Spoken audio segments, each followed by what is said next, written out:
So the real challenge was getting the garage cleaned out.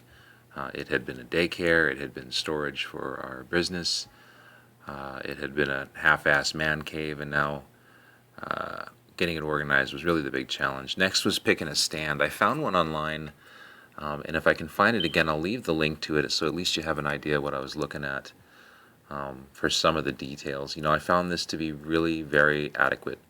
The it built together real easily. It definitely is going to hold the weight that I want it to hold, and it is really easy to further support. And so getting it together was pretty easy. This is a final shot just before I started moving fish around. Moving the fish was relatively simple.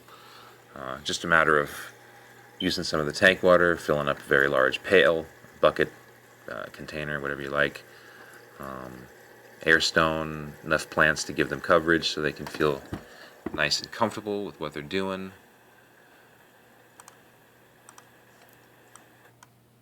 And that's everything.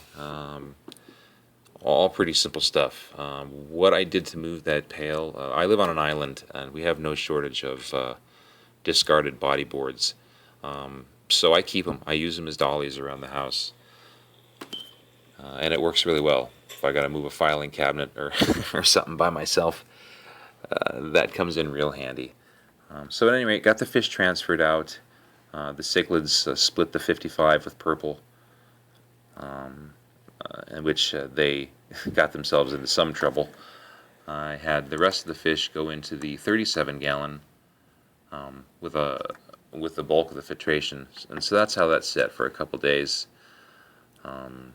Once I got everything organized, realized I had built it on the wrong side of the room. Classic Jeff style. So I went ahead and moved that thing to the back of the room with some help with some friends. Then time to work on plumbing. The plumbing that I went for, I got off of the DIY King Waro Jory's YouTube page, YouTube channel rather. And it's that overflow that he has. I have one on the top tank, one on the bottom tank.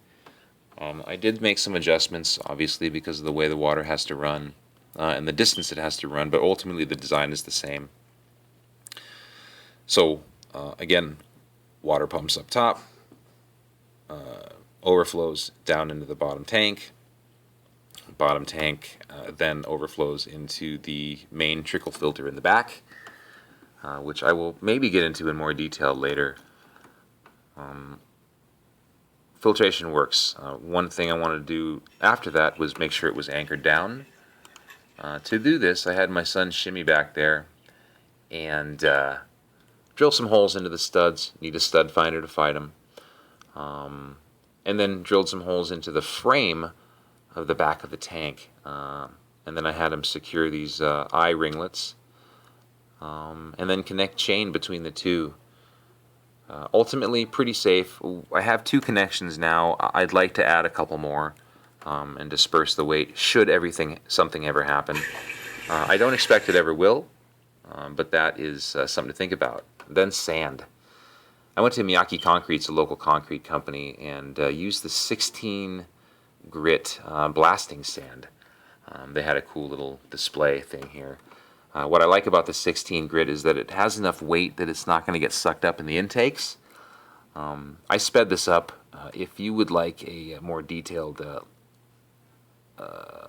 lesson on how to clean out silica sand or blasting sand, go ahead and see the Angry Fishman's channel. It will entertain as well as make you smile. But one really good point is not to make sure you don't breathe in this dust.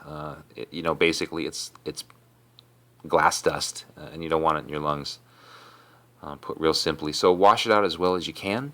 This is a method to get that done, and works pretty well. Washed it till it was clean, and then got the sand in it. Once I had that done, we went ahead and leveled the tank. Level, shims, car jack. Those were my main components, and I'll go over those in just a second. But here you see the tank's got the sand in it. Pump is functioning. I was feeling pretty good at this point. And that's the completed tank. Well, mostly completed at any rate. And then on to the second stand. Quick note, please put something over your eyes while you're working with this wood. You can't enjoy your fish if you have wood shards in your eye. So going on to the second stand, I used the same design for the second stand that's going to hold a 75 and possibly some smaller stands on the lower shelf. But I scaled it down quite a bit, specifically in the horizontal, in the shelves. Basically the vertical bracings I left the same. I went and got a cheap chop saw because I was sick of bothering and borrowing my father-in-law's. So I got the one with the laser. This was cheap, 80 something bucks on Maui. That's cheap. So went ahead and ran with that. Second stand, again, this is one of the shelves. All pretty simple stuff. Clamp I'll go over in a second. I used decking screws. And this was actually super simple. I mean, we banged this thing together in an hour and a half. After doing the first one, you get a rhythm. Get a rhythm for the second one. So, again, the shelves fit into the side supports, as I'm going to show you here in a second. So I really like that. Really sturdy. The main leg, the vertical support, and the shelf all bolted in to one piece, which I think adds a lot of strength. Now, what you can do is add supports along the sides to help it from twisting, wanting to twist. Some particle board along the back, screwed in at a bunch of different points, will add a lot of stability. Then I had my boy paint it. We used brush paint for the first, spray paint for the second. It's whatever you want, doesn't really matter. I used black. That's my thing. I'm going to use black till I come up with something darker. And that's ultimately the finished product right there. So now I want to talk about the bits and pieces. The clamp, I worked by myself through the bulk of this. And so in those instances when you need two pieces of wood to stick together and you don't have a buddy, clamp. As far as getting the tank shimmed and leveled, I can't lift this thing by myself. I used a car jack. If you need to get a corner of a stand up, that'll do it. The level, you're not going to get a level without a level. It's cheap. It's cheap. $9, $12. Get one. It'll help. It'll save your tank. It'll save your ass in your house. I'm a crap carpenter, so I use shims. I love shims. I utilize shims. You will most likely want some shims too. They're cheap. Buck something. No brainer.